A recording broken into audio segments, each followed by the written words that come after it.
किसी शहर के रेलवे स्टेशन पर एक भिखारी रहता था। वह हर रोज स्टेशन के पास बैठकर रेलगाड़ियों में बैठने वाले मुसाफिरों से भीख मांगता था। कुछ सिक्के इकट्ठे होते और उसका पेट भर जाता। वह इस बात से खुश था कि किसी तरह अपना जीवन जी रहा है। लेकिन एक दिन उसकी जिंदगी में कुछ ऐसा हुआ जिसने उसकी सोच ही बदल दी। वह भिखारी हर दिन एक ही रास्ते पर चलता था।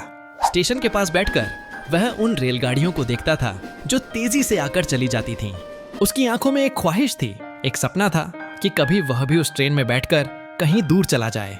लेकिन वह जानता था कि इस दुनिया में उसकी कोई कीमत नहीं थी। एक दिन कुछ अजीब हुआ। एक लंबा आदमी स्टेशन पर आया।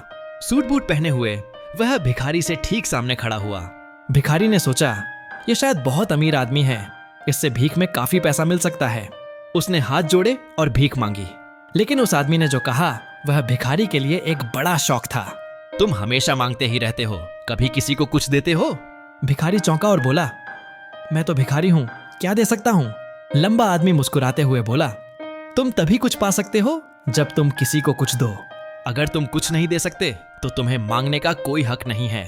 यह बातें उस भिखारी के दिल में घर कर गईं। उसे समझ में आया कि शायद उसकी जिंदगी का यही पहलू कमजोर था।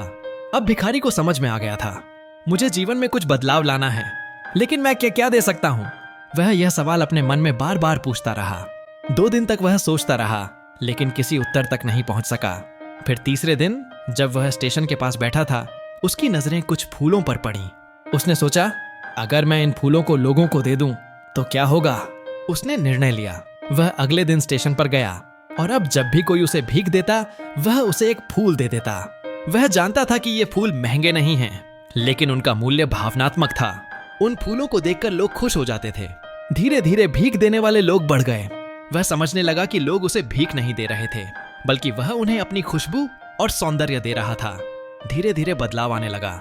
कुछ ही दिनों में भिखारी को यह महसूस हुआ कि उसका जीवन अब पहले जैसा नहीं रहा। अब वह मांगने की जगह देने की स्थिति में था, और जब उसके पास फूल खत्म हो जाते तो उसे कोई भीख नहीं देता था। वह समझ गया था कि यह गिव एंड टेक का नियम काम करता है। एक दिन वही लंबा आदमी फिर से दिखाई दिया। भिखारी दौड़ा और कहा, आज मेरे पास आपको देने के लिए कुछ फूल हैं, क्या आप मुझे भीख देंगे?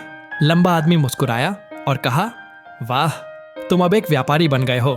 भिखारी ने समझ लिया कि देने से ही दुनिया में कुछ हासिल किया जा सकता है। वह अब खुद को भिखारी नहीं समझता था, बल्कि एक व्यापारी समझता था। उसी दिन वह स्टेशन से उतरकर आसमान की ओर देखा और बोला, मैं भिखारी नहीं हूं, मैं एक व्यापारी हूं। वह 6 महीने बाद एक नई पहचान लेकर लौटा।